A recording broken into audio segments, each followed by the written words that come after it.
नमस्कार दोस्तों, crime story channel पर मैं राजेश आपका स्वागत करता हूं। दोस्तों, आज मैं आपको अपराध की जिस वारदात के बारे में बताने जा रहा हूं, वो वारदात बिलासपुर छत्तीसगढ़ में हुई थी। तो चलिए दोस्तों, जानते हैं इस वारदात के बारे में। देवेंद्र सोनी उर्फ दीपक अपनी पत्नी दीप्ति और 7 साल की बेटी सोनिया के साथ कोरबा आया था। पहल दोनों ने बालको नगर स्थित अपने भारतीय स्टेट बैंक के काम को निपटाया। बहुत दिनों से देवेंद्र पत्नी से कह रहा था कि अपने बैंक अकाउंट को वो बिलासपुर ट्रांसफर करवा ले। लगे हाथ उस दिन देवेंद्र सोनी ने पत्नी के अकाउंट में नॉमिनी के रूप में अपना नाम भी दर्ज करवा लिया था। दीप्ति का बचपन कोरबा के बालको नगर में बीता था। यहाँ की एक एल्युमिनियम कंपनी में उसके पिता कृष्ण कुमार सोनी काम करते थे। एक सहेली रजनी से भी उसकी अक्सर फोन पर बात होती थी।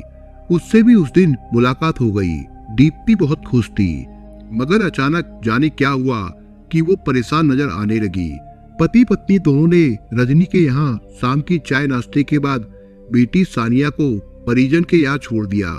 इसके बाद वो गृहनगर सरकंडा बिलासपुर की ओर अपनी मारुति कार से रवाना हो गए। देवेंद्र ने गौर किया कि दीप्ति आज दिन भर तो खुश थी, मगर बाद में शाम होते होते कुछ परेशान नजर आने लगी।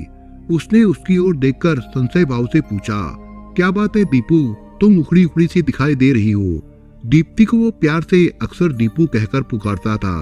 उसने अपना चेहरा नाराजगी से दूसरी तरफ घुमा लिया, मानो देवेंद्र की बात उसने सुनी ही नहीं। लंबे समय से देवेंद्र सोनी और दीप्ति का दाम्पत्य जीवन इसी तरह उतार चढ़ाव में बीत रहा था।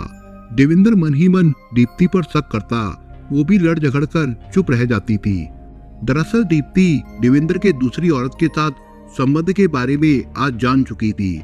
जब वे दोनों गाड़ी से गृहनगर बिलासपुर जा रहे थे, देवेंद्र भी चुपचाप ड्राइविंग पर ध्यान दे रहा था। तभी आखिरकार दीप्ति फट पड़ी, मुझे लगता है तुम शायद अपने आप को बदल नहीं सकते। क्यों, फिर क्या हो गया? अनजान से देवेंद्र सोनी ने गाड़ी ड्राइव करते हुए उसकी ओर देखते हुए पूछा। तुम जितने भोले बनते हो दरअसल हो नहीं। मैंने तुम्हारा फोन चेक किया था, तुम अभी भी। ये सुनकर देवेंद्र थोड़ा घबराया, फिर बोला, तुम्हें मेरा मोबाइल नहीं देखना चाहिए। इस बात के लिए मैं पहले भी मना कर चुका हूँ। क्यों, मैं क्यों नहीं देख सकती? लो तुम भी मेरा मोबाइल देख लो। तुनक्कर दीप्ति ने अपना मोबाइल उसकी तरफ बढ़ा दिया। देवेंद्र ने गुस्से में अपनी निगाह सड़क की ओर लगाई और गाड़ी ड्राइव करते हुए बोला, दीप्ति तुम हद पार कर रही हो। अच्छा, मैं हद पार कर रही हूँ? दीप्ति ने कहा, मैं तुम्हारी पत्नी हूँ, हमारी एक बेटी है, ये तुम्हें पता है ना। और मैं हद पार कर रही हूँ, और तुम जो कर रहे हो क्या वो सही है? बताओ, तुम एक पति के रूप में मेरे साथ न्याय कर रहे हो? गुस्से से उफनती दीप्ति के मुंह में जो आ रहा था वो कहने लगी, अच्छा शांत हो जाओ, गुस्सा तुम्हारे लिए नुकसानदेह होगा।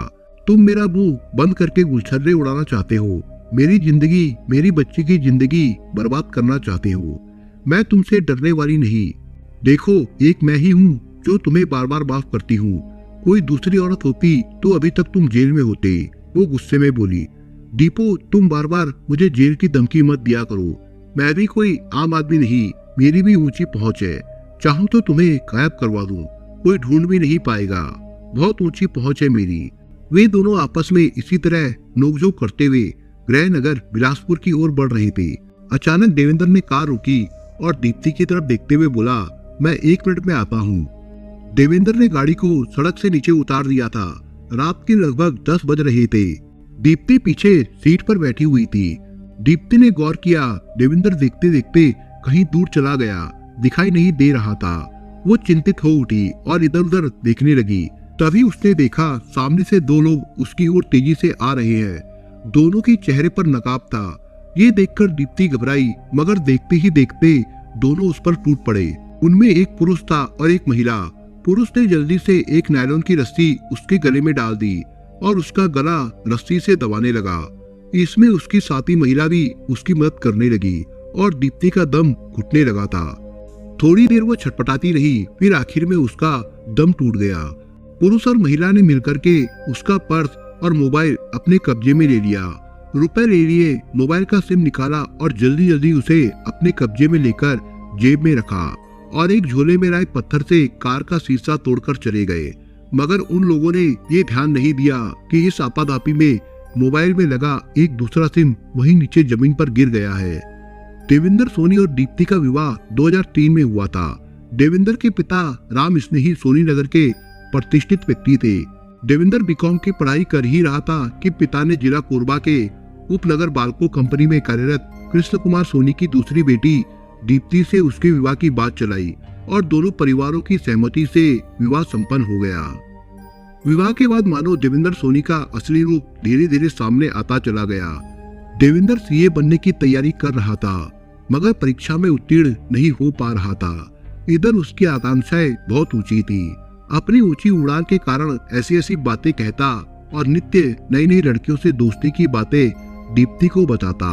शुरू में तो वो नजरअंदाज करती रही, परंतु पैसे की कमी होने के बावजूद वो हमेशा अच्छे अच्छे कपड़े पहनता और नई नई लड़कियों से संबंध बनाता रहता था। ये बात जब दीप्ति को पता चलने लगी तो दोनों में अक्सर विवाद गहराने लगा।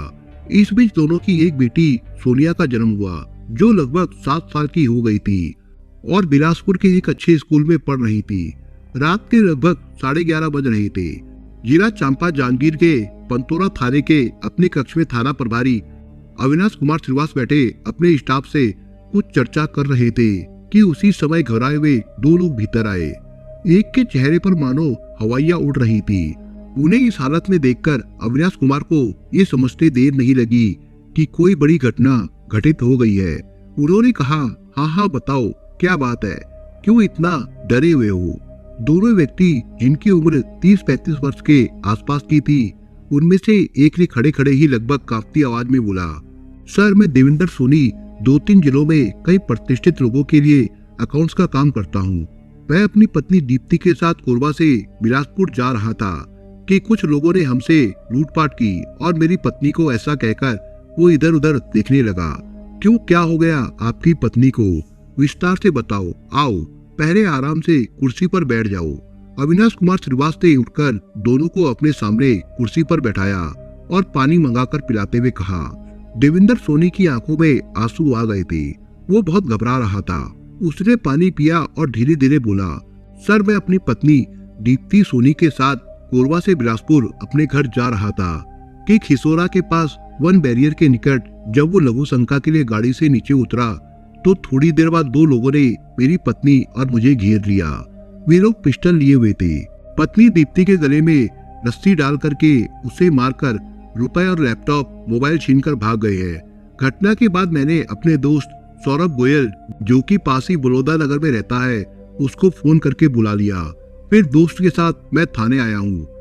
अविनाश कुमार ने लूट और हत्या की इस घटना को सुनकर थाना प्रभारी ने तुरंत हेड कांस्टेबल नरेंद्र रात्रे व एक अन्य सिपाही को घटना स्थल पर रवाना किया और एसपी पारुल माथुर को सारी घटना की जानकारी देने के बाद वो खुद देविंदर सोनी और सौरभ को साथ लेकर घटना स्थल की ओर रवाना हो गए।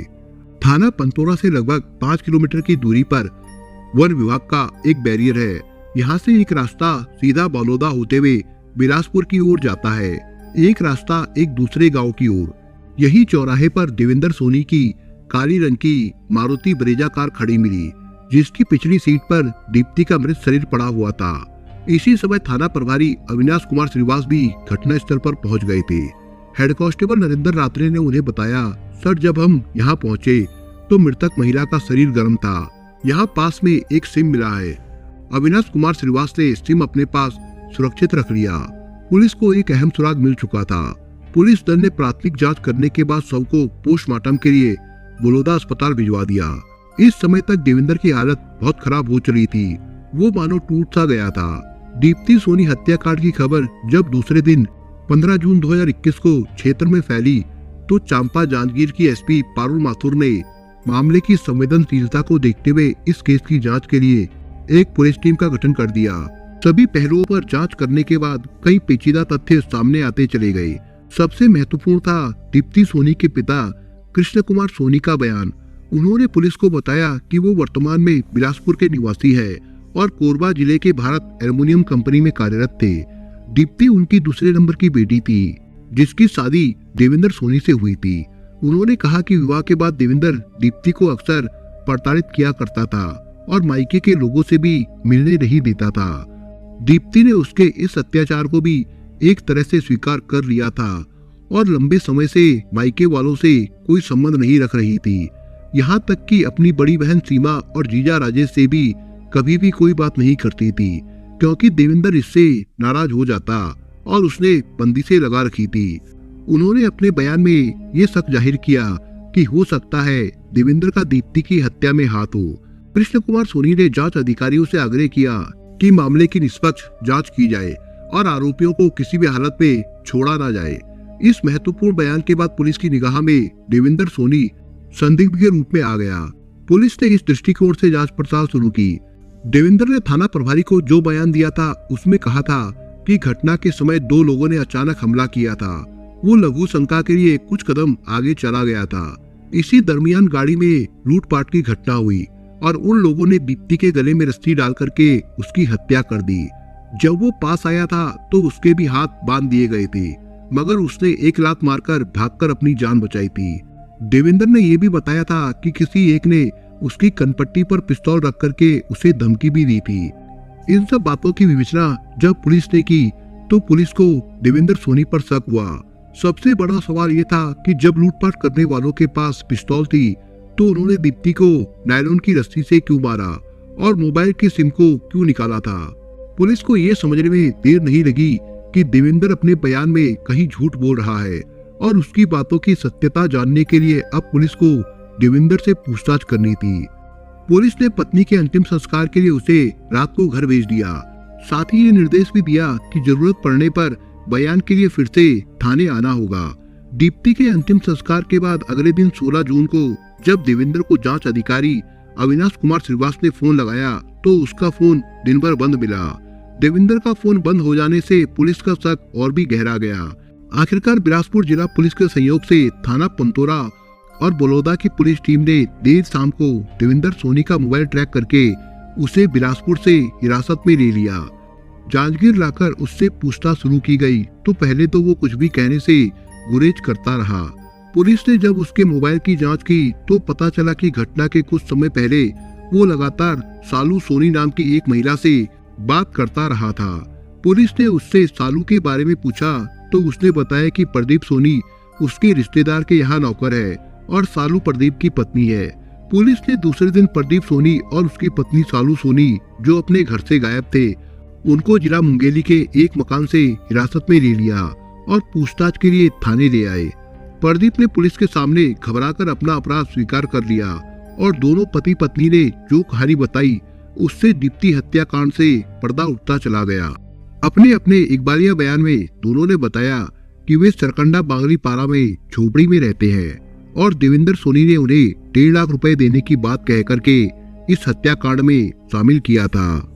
सालू ने बताया देवेंद्र अक्सर उसके साथ हंसी मजाक किया करता था और एक दिन बातों बातों में कहने लगा, तुम लोग आखिर कब तक इस तरह नौकरी करते रहोगे, कुछ अपना भविष्य भी बनाओगे कि नहीं।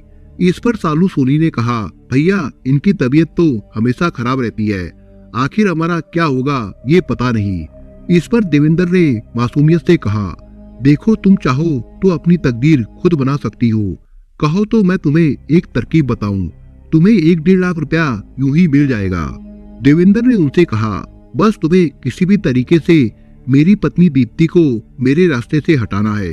पहले तो सालू और प्रदीप ने इनकार कर दिया, मगर जब 1.5 लाख रुपए की एक बड़ी रकम उनकी आंखों के आगे झूलने लगी तो वे लालच के फंदे में फंस गए और दीप्ति की हत्या करने को तैयार हो गए। एक दिन देवेंद्र ने ही कहा कि सोमवार 14 जून की रात को दीप्ति के साथ कोरबा से बिलासपुर की तरफ आऊंगा। इस रास्ते में जिला जांजगीर चांपा का घनघोर छाता जंगल पड़ता है, जहां हम दीप्ति का काम तमाम कर सकते हैं। इस तरह देवेंद्र ने पूरी हत्याकांड की योजना बनाई।